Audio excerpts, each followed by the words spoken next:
Okay, now, many of you saw...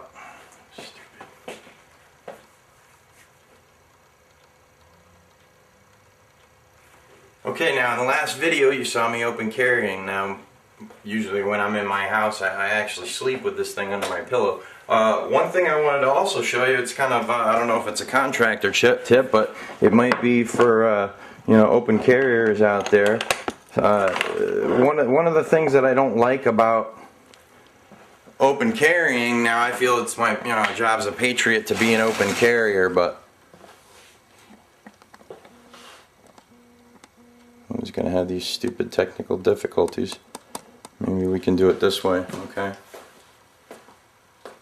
Alright, I have to back all the way up to show you.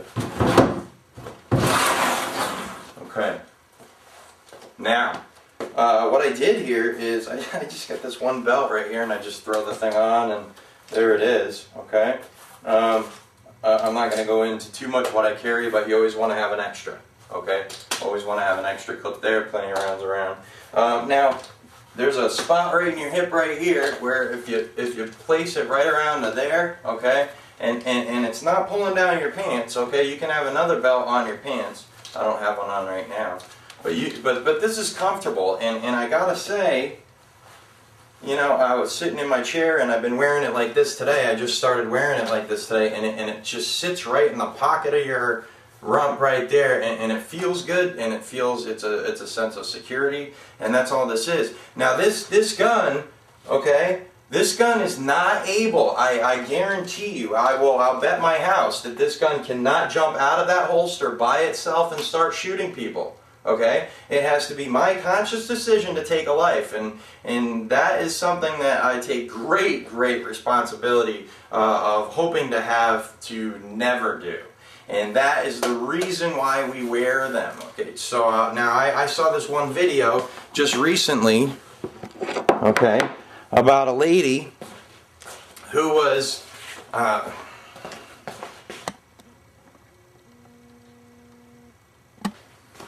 okay, I saw this one video recently about a lady who was talking about some folks who were hanging out at an open carry event. There was probably a good many of them standing around, and this just older lady who's just uninformed, she probably has never surfed the internet in her life, and she's saying, oh, I don't even want to see a gun. It's amazing that the Americans have been programmed to that extent that they think that the gun, oh my God, look at guns. And now I went through this process, and I haven't been an open carry advocate for a long time.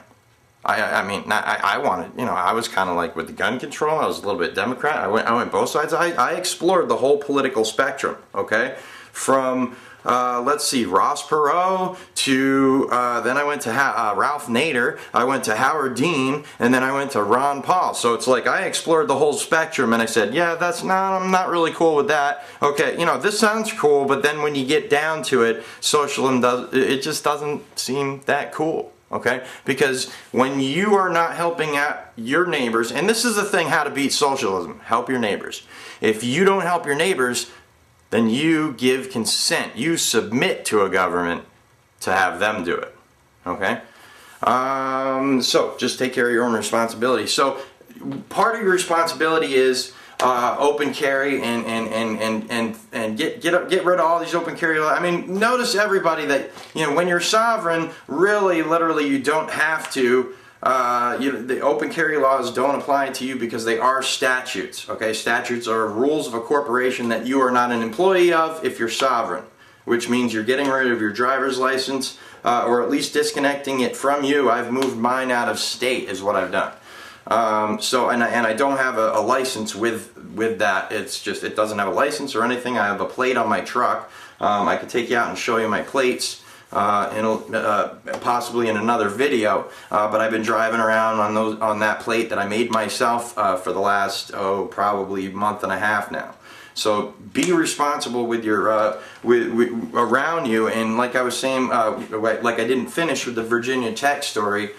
I read back on that, and it looked like 33 people got killed before somebody took this guy out, you know. And if it was open carry and some guy starts shooting, you know, I don't know how quick I am with this thing yet, but I guarantee you I'll be shooting back inside of the first couple of shots. So that's really what we need in society, is every adult being responsible gun owner and being a wholesome being in whatever God you serve, whether it's Buddha or you know, or Allah or any of these others. That is your personal responsibility to the people around you, is to protect their lives and their safety and their pursuit of happiness, which means don't get in their way. Okay? Okay. I told you guys I would show you my sovereign plates here. Alright, that's what's on my vehicle. These signatures are worn out a little bit. Next time I'm going to have to do it in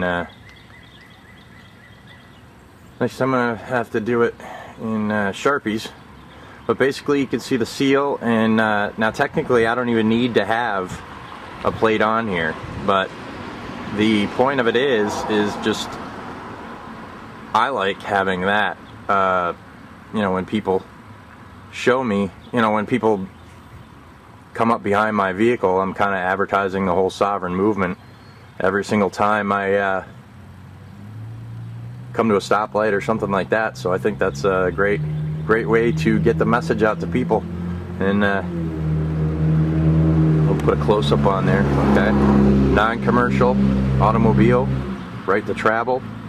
I'm an American national. It's a diplomatic immunity and seal of the local notary. And the only thing I change on there is obviously to put do that in Sharpie, because those wore out. There is actually writing. If I got close up there, you'd see it. But all right.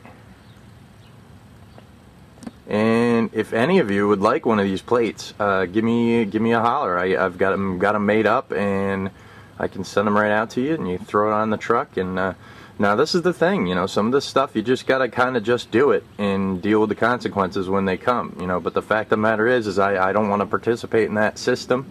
You know, they're using our money to kill people all over the world, and this is how I'm fighting back. And you really got to know what you're doing when you put something like this on your truck or your vehicle. And to be honest, I don't even know if I know completely what I'm doing, but I know that it needs to be done, and you just got to go through the motions, and the next time I get pulled over, we'll see what happens. Another thing I do is I keep my laptop right here on the, you can see there's a console right there in my truck, okay? And I'll usually keep my laptop right on there. So that way if the cop comes up to the vehicle, I've already got my laptop going, I've got it recording, and I'm recording video and audio, and damned if I'm going to tell him that. Alright? And it's great that the laptop is much better than having a camera, because the camera's, you know, quite obvious. So, okay? Thanks for watching.